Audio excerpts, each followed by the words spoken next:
Hi beautiful people, how are you doing? You're welcome back to yet another tutorial video. If you're new here, you're most welcome, and if you're a returning subscriber, I love you. So today guys, I'm going to be showing us how to make this very beautiful fabric scissors holder. As fashion designers, as tailors, most of the time we have issues with keeping scissors and looking for it like at every point in time. But today guys, I'm going to be showing us how to make this beautiful scissors holder that would help you keep your scissors safe and always handy whenever you are in need of it. If this video is the one you're interested in, then sit right back, relax and enjoy.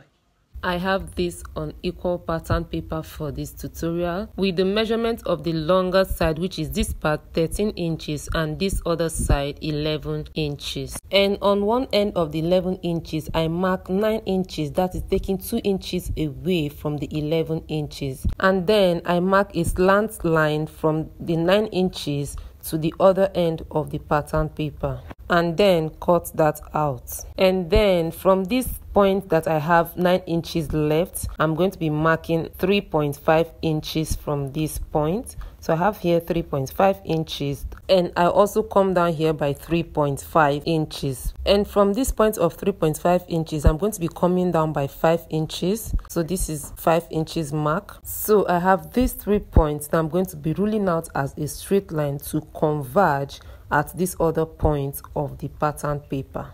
And here is the first straight line, we have the second one, and of course the third and the last line. And with this we have 3 straight lines that has a common meeting point. And having done that, I'm going to be folding over using this first line as a guide. So I fold over the first line, and then I come over to the second one, I fold over as well, and then I open up again and fold over the third and the last one in opposite direction, just like this. Let me repeat the folding once again. I fold over the first one like this, and this excess that I see me folding in this little part is for the stitching allowance by the time I use it to cut the fabric, and I fold over again. This particular one too is for the stitching allowance by the time I cut the fabric. And so here we have our scissors holder pattern ready. So these are the compartments for the scissors, and with this guys, we can now proceed to cutting the fabric for the main scissors holder. I have these 2 different fabrics for use,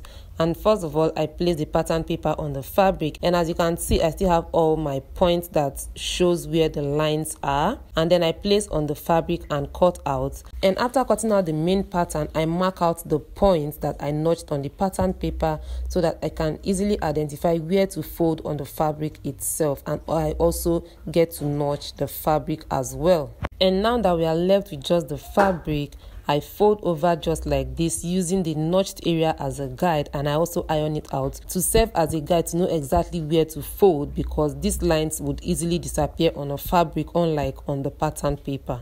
And as you can see, I have all the lines visible at this point, and this is going to make it very easy for me to know where and how to fold the fabric now. And after folding it, this is what it looks like. But before we proceed to the stitching, I'm going to be ironing a stay on it to give it some form of stability and firmness so that it's not flappy at the end of the day. And here I have the both fabric well stayed. Like I said, this is to give it firmness at the end of the project. And with this, I can now proceed to the stitching. I'm going to be stitching all around, just leaving an opening where I can turn it out by the time I am done with the stitching.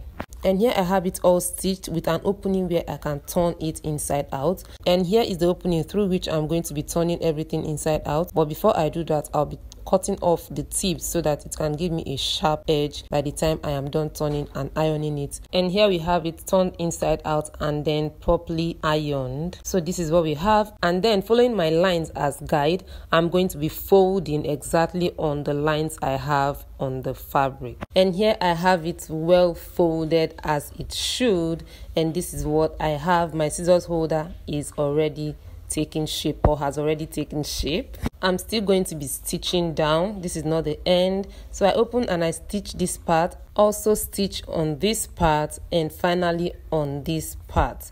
So that is what I'm going to be doing. So now I've stitched the first one. You can see how that looks, and then I fold over again. I'm going to be stitching on this other part, and having done that, this is what I have this ready, and I also have this ready. I'm going to be stitching on this last part. So now we have that done. I'm going to be flipping this over to act as a cover for this one. Unlike this one that has nothing to flip over to act as a cover, I'm going to be flipping over like this and use a press button to hold it down before I eventually put a holder somewhere behind. And here is the strap I'm going to be using as a holder for this scissors holder. I'm going to be stitching it somewhere at the back, just like this. So this is what it should look like by the time I am done stitching it down. And here I have it stitched down already. At this point, I'm going to be fixing the press button on it, and this is the press button I'm going to be using. I'm sure we are all familiar with this. So I'm going to be fixing the press button on it to act as our cover holder. And I'm going to be doing that with the help of a needle and thread. So now I'm going to be fixing the second part of the press button. And here we go, guys, and at this point we are done with that. So let's put in our scissors or scissors if there's anything like that, and see how that looks. And here we have it, guys. Which of these do you prefer? The one that you can flip over to cover, or the one that you leave standing straight? Which one do you prefer, guys? This is a must-have for every tailor, every fashion designer. You need to try this out to avoid the loss of your scissors every now and then. Please don't forget to subscribe, give this video a thumbs up, put up your post notification bell to get notified whenever I upload a new video. Thanks for watching. Bye.